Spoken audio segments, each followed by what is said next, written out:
Yo, we have another mythical in the shop. This is the 4th one that I'm getting so far. And it looks like we also have the new legendary here also. So that's awesome. So let's go ahead. I have a ton of money. I'm still running a little bit of luck boost.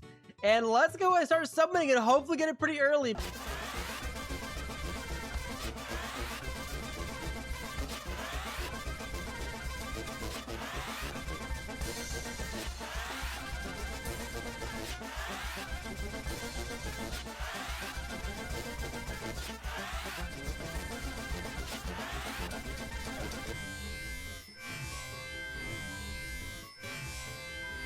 Hey, there we go. We got the unit in 90 summons. That's pretty good. We also got 2 of the legendaries, as you can see. But, oh, look at that. This is a limited time unit. Interesting. So this one will probably be turned secret, but look at that. That is really cool. I like his weapon. Here's also the legendary, which is a hill unit, and that's also pretty cool.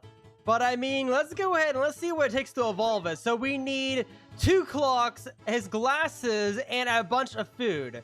And he gains plus 30% attack, 50% crit rate. So this is a crit unit. Awesome. Precision flash onslaught and overtime. That's pretty cool. But it looks like we need 2 of these cursed watches. And also the item, which I'm guessing we get for getting 100 of these shards right here.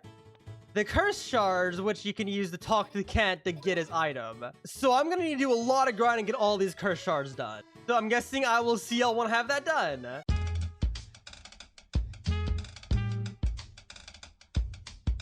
Alright, I've finally done it. We have maxed out Kent, and look at those stats. 1,072 damage, 7.2 cooldown, and 17 range. But not only that, after doing a painful amount of infinite, I'm so unlucky in this game, oh my gosh.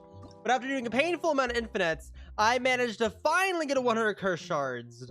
Just for a little number count, so far I've only picked up 2 eyeballs from a ton of grinding. My luck is so bad, I'm never gonna evolve Gojo. But let's go ahead. The one thing we can do is we can go ahead and buy precision glasses from Kent. So there we go. Finally got that. And because we have that, all we need now is his other evolve item. Then we can go ahead and evolve Kent, who is supposed to be insanely good. And I'll tell you why in a moment. So let's see, what item do I need for it? I need his watches. Okay. So 1 and 2. There we go.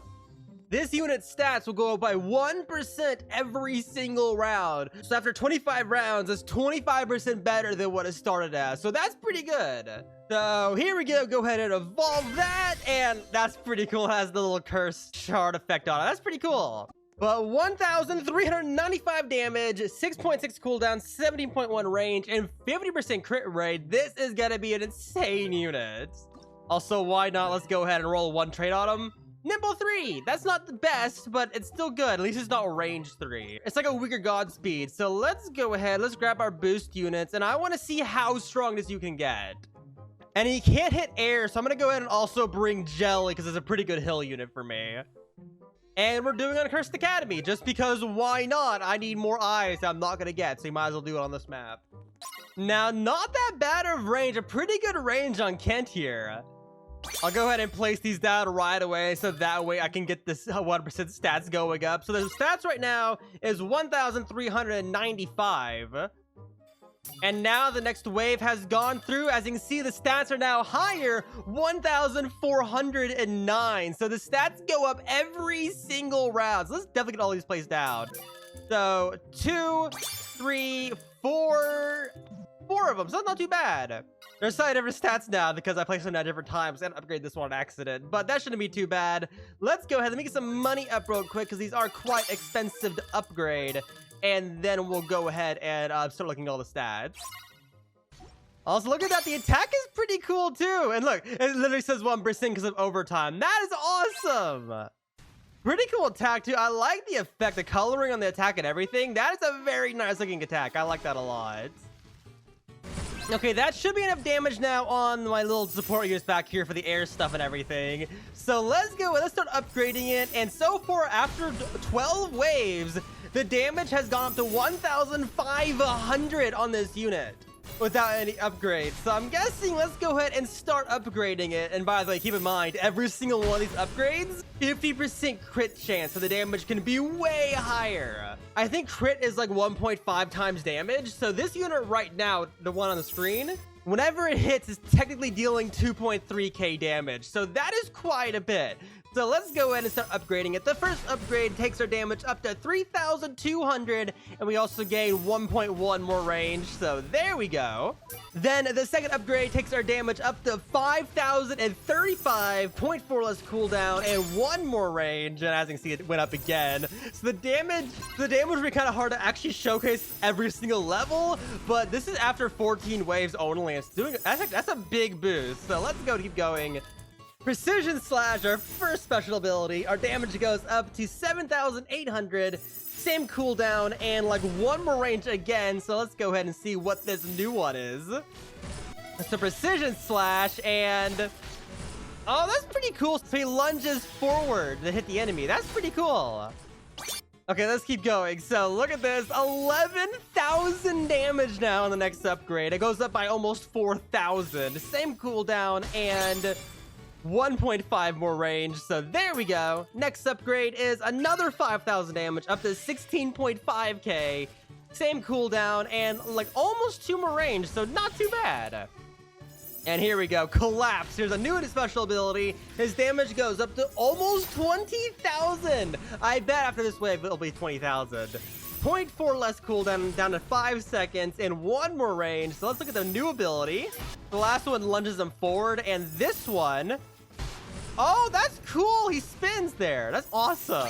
That is pretty cool. It's kind of hard to see because of all the other attacks, but there you go. Look at that. He jumps and then lands on the ground, hitting the enemy. That's pretty cool. It attracts it too. He went backwards there. That is a pretty cool attack, but there you go. Now there's up 20,000. But let's go and keep going. Next upgrade is another 4,000 damage, up to 24,000 damage. 5 cooldown and 25.2 range, so 1 more range. Next upgrade takes us up to 29,000 damage, almost 30k. Same cooldown and 2 more range again, up to 27. And here we go. Here's the ability we get for evolving them. Precision Flash Onslaught. Damage goes up to 33.7 thousand damage. Same cooldown and like 3 more range. So there we go. Let's take a look at this ability. Also, the AoE circle too is getting pretty big.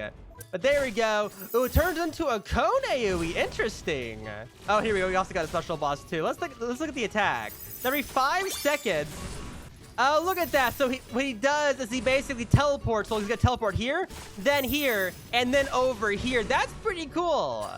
It has a little red attack too. That's a pretty cool attack. So it does a multi-attack down a cone AoE. I kind of feel like a wide line AoE would probably fit that attack better. But either way, that's a pretty cool attack. 34,000 damage on the final upgrade. That is pretty impressive. But 34,000 damage on wave 20, 50% crit rate. So how much damage would that be dealing on crit? That would be dealing about 51,000 damage every single time it crits. That is incredible.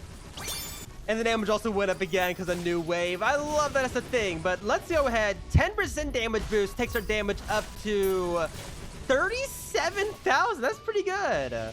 That is a lot of damage. If we add in the 25% boost from Irwin, the damage will go up to 44,000. Oh my gosh, that is amazing. And for crits, it's going to be dealing 67,000 damage every 5 seconds. That is pretty good. But that is amazing. And if you look at this over here, I haven't upgraded these yet, but 1,800 damage on wave 22 just from it sitting here. That is pretty good. And he's not that bad to upgrade either. He only takes above like 60,000 yen, so that's not too bad. Pretty average pricing for it. So I'm going to go ahead, now that we've seen the max stats for fully upgraded everything, I'm going to keep going till the round fails. And when the round fails, I want to see how much damage this has around like wave 50, because that's mainly where I go to. Hey, there we go, wave 50. We're still doing insanely good with these units. So before it goes to wave 51, I want to go ahead and I want to look at the stats of the units without the boost. And I want to look at the 2 base stats. So here is the wave 50 stats of Kent. He's been here for all 50 waves. 43,000 damage every 5 seconds. So he's dealing about 8.6 thousand DPS.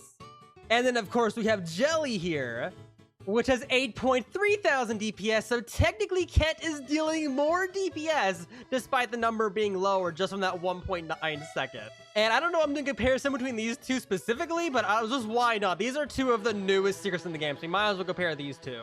So the 2 differences is that Jelly can hit air and Kent can't, but Kent does have the 50% crit rate, which if I go ahead and look at the number, times 1.5, on wave 50, it should have been dealing 64.5 thousand damage every single time it crit, which is a lot of damage. And that's about 12, almost 13,000 DPS. So overall, Kent is an incredibly high DPS ground unit. But yet again, it can't hit airs. That's like the main downside of that unit. And 1 more meteor, and that should be enough. There we go. Okay, I didn't get an eye there. Dang it, I'm so unlucky with those. I wish the chance was higher. But the round is almost over, and there we go. Round is over. Wave of 53 with Kent. That is pretty impressive considering I only had 2 units because all these are filler. But the final damage on our Kent with the full boost is 54,000 damage every 5 seconds. That is amazing. That is 10,000 DPS with the full boost. If I go ahead and remove both boosts, and after 50 waves, this thing was dealing 8,000 DPS. So this is an incredibly good character. It does take some time for the damage to go up, because if I go ahead and replace this one, the stats without any of the 1% gain is 29,000 damage, which is like 5,000 DPS. So the damage is pretty low. Looking with, yet again, the crit makes a huge difference. That 50% crit is amazing. Oh, by the way, just so you know, Kent and Jelly both have the exact same trait. It's just that Jelly's is twice as good.